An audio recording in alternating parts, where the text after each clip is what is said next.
पहला सवाल, निम्नलिखित में से कौन प्राकृतिक संसाधन नहीं है? जल, खनिज, संस्था, ऊर्जा। इसका सही आंसर हो जाएगा संस्था। पढ़ते हैं अगले सवाल की ओर। दूसरा सवाल, निम्नलिखित में से कौन सी धातु मानव में विषाक्तता उत्पन्न करती है? जस्ता, सीसा, लोहा, मैग्नीशियम। तो इसका आंसर हो जाएगा सीसा। तीसरा, अगला प्रश्न, पारे युक्त मछलियों को खाने से कौन सा रोग उत्पन्न होता है? फेफड़ों का कैंसर, मिनीमाता, ब्राइट का रोग, यह सभी। आंसर कीजिए। तो इसका जो आंसर होगा ऑप्शन नंबर बी, मिनीमाता। अगला प्रश्न, पीलिया रोग होता है जल प्रदूषण से, वायु प्रदूषण से, ध्वनि प्रदूषण से, इन सभी से। तो पीलिया रोग जो होता है वो जल प्रदूषण से होता है। इसका राइट आंसर जल प्रदूषण हो जाएगा। अगला प्रश्न, मिनीमाता रोग किस धातु के पानी में घुलने से होता है? कैडमियम, पारा, तांबा, लोहा। तो मिनीमाता रोग पारा धातु के मिलने से होता है। अगला प्रश्न, एड्स संक्रामक रोग के प्रमुख लक्षण निम्न में से कौन है? रात में पसीना आना, लसिका ग्रंथि में सूजन, स्मृति ह्रास, यह सभी। इसका जो आंसर है यह सभी, डी नंबर ऑप्शन सही हो जाएगा। अगला प्रश्न, ठोस अपशिष्ट प्रबंधन व निस्तारण हेतु किस वर्ष अधिनियम बना? 2012, 13, 16 या 17 में? तो 2016 में यह अधिनियम बना था। अगला, निम्नलिखित में से कौन सी गैस वायु प्रदूषण का कारण नहीं है? CO2 कार्बन डाइऑक्साइड, CO यानी carbon monoxide, hydrogen, sulphur dioxide. इसका आंसर हाइड्रोजन हो जाएगा। अगला प्रश्न, वायुमंडल में होने वाला अल्पकालिक परिवर्तन क्या कहलाता है? मौसम, जलवायु, आर्द्रता, वर्षा काल।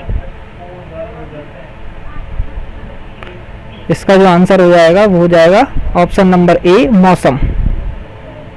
अगला प्रश्न, भूस्खलन से बाधित होता है सीढ़ीनुमा खेती, बागानी खेती, ए और बी दोनों, या इनमें से कोई नहीं? इनमें से कोई नहीं। इसका आंसर ए और बी दोनों, सीढ़ीनुमा खेती और बागानी खेती दोनों है। अगला प्रश्न, भूकंप की तीव्रता मापी जाती है फिजियोग्राफ से, कार्डियोग्राफी से, सिस्मोग्राफ से, बैरोग्राफ से। तो भूकंप की तीव्रता सिस्मोग्राफ ऑप्शन नंबर सी से मापी जाती है।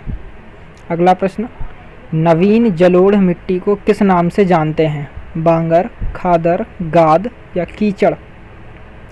तो इसका जो सही आंसर होगा वो होगा ऑप्शन नंबर बी, खादर। अगला प्रश्न, किस वर्ष सूखे की परिभाषा में परिवर्तन किया गया था? वर्ष 2010, 2016 में, 2019 में। तो जो परिवर्तन किया गया था परिभाषा में 2016 में किया गया था, यानी ऑप्शन नंबर सही सी हो जाएगा।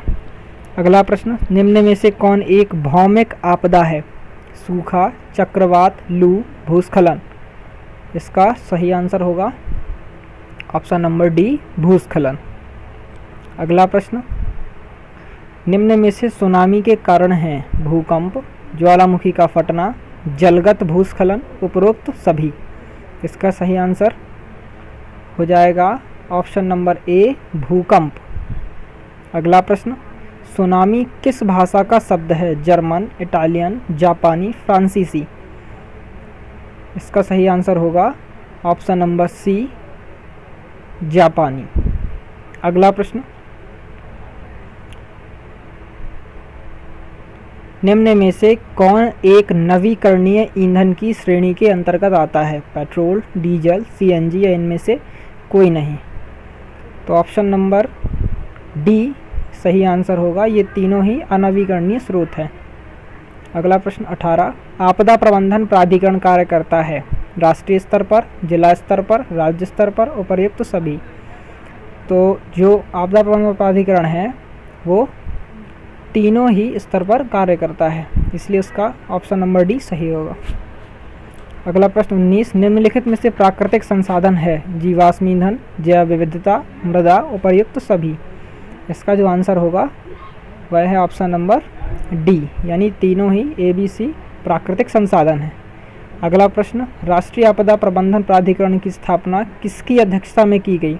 प्रधानमंत्री, गृह मंत्री, रक्षा मंत्री, पर्यावरण एवं वन मंत्री। ऑप्शन नंबर ए इसका सही आंसर होगा, यानी प्रधानमंत्री की अध्यक्षता में यह स्थापना की गई थी।